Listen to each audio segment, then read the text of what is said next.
E aí, tudo bem?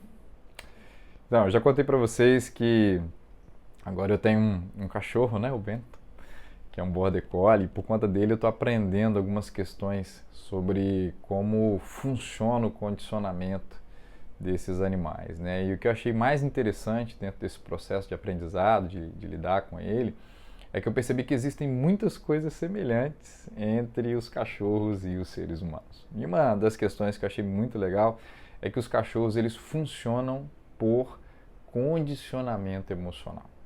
De forma então que tudo aquilo que você estimula no cachorro, ele aprende e potencializa. E tudo aquilo que você pune, ele tende a desaparecer.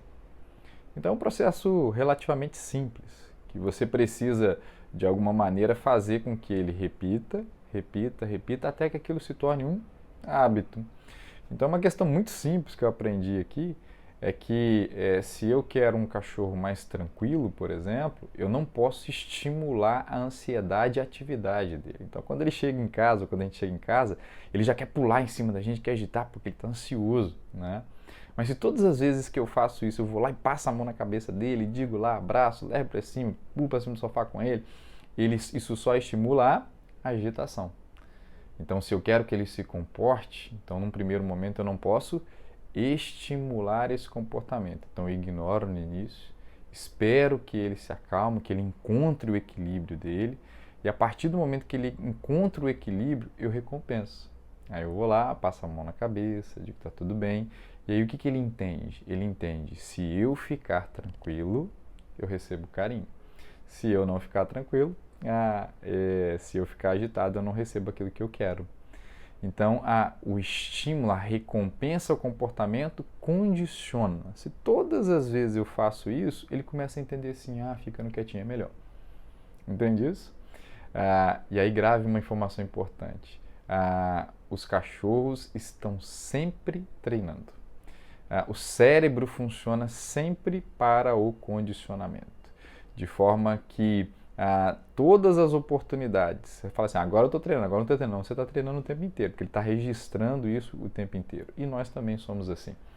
O nosso cérebro funciona muito bem por condicionamento. Só que nós temos uma diferença dos cães. É que nós temos o raciocínio, né? Nós temos o senso crítico. E, gente, isso às vezes é bom, mas às vezes é ruim, tá? Porque tem hora que é mais fácil lidar com cachorro do que com gente. Por quê? Porque o cachorro, se você dá os estímulos certos, ele começa simplesmente a fazer o que você está dando para ele de estímulo sem pensar. Agora, o ser humano, como ele pensa, ele tem muitas vezes a resistência ao condicionamento. Então, tem coisas que não funcionam.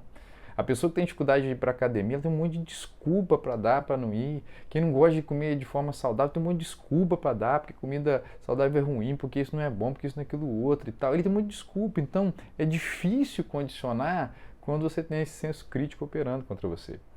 Mas eu queria te dizer isso, que dentro dos relacionamentos, você também está condicionando.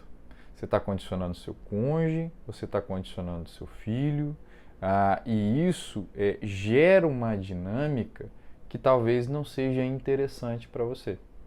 Então, por exemplo, se o seu cônjuge ele vive fazendo burradas, e eu estou falando aqui burradas no sentido, por exemplo, de gerar problema, ou porque ele é um cara brigão, ou porque ele tem problemas financeiros, ou porque ele tem problemas com amizades indevidas, seja lá o que for, se você é aquela pessoa que, ao invés de punir o comportamento, você é aquele que passa a mão na cabeça, então você está condicionando essa pessoa a entender, por mais que você diga o contrário, por mais que você verbalize algo diferente, como a comunicação verbal é apenas 7% da comunicação, se todo o restante demonstra que você cobriu, que você, dessa vez então você teve essa dívida, eu vou lá e pago, dessa vez você gerou esse problema, então eu vou lá e resolvo para você.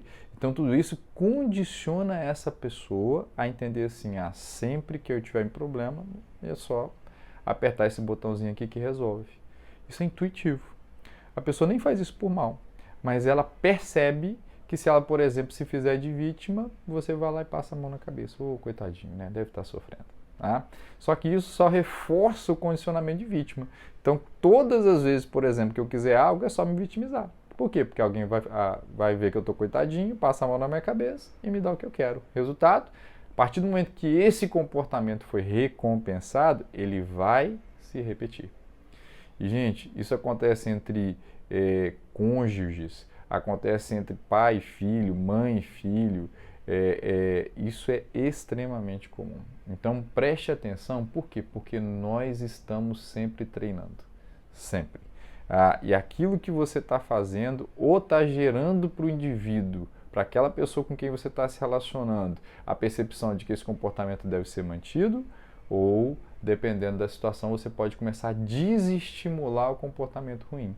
Fazendo o que, Lincoln? Ignorando o comportamento, demonstrando a sua insatisfação, deixando vir as consequências e não cobrindo essa pessoa. Muitas vezes você vai ter até que pagar o preço junto com essa pessoa. Para quê? Para que ele experimente o condicionamento, ele aprenda. Entende? E eu queria que você entendesse que condicionamento emocional é o que efetivamente vai fazer com que essa pessoa ela responda bem aos desafios da vida ou não. Faz sentido isso para você? Então, tanto os animais quanto os seres humanos, eles estão sempre treinando. Não existe não treinar. Estamos sempre treinando. No dia que você decide não ir à academia, você está treinando não ir à academia. No dia que você decide fugir da sua dieta, você está treinando fugir da dieta. No dia que você está fazendo uma compra acima daquilo que você pode, você está treinando a quebrar o seu orçamento e consequentemente vai viver dívida depois. E por aí vai. Entende? Então, veja se isso faz sentido para você. E me conta aí nos comentários. Eu vou gostar de saber. Tá bom? Beijo grande no coração, abraço de 40 segundos e até o próximo vídeo.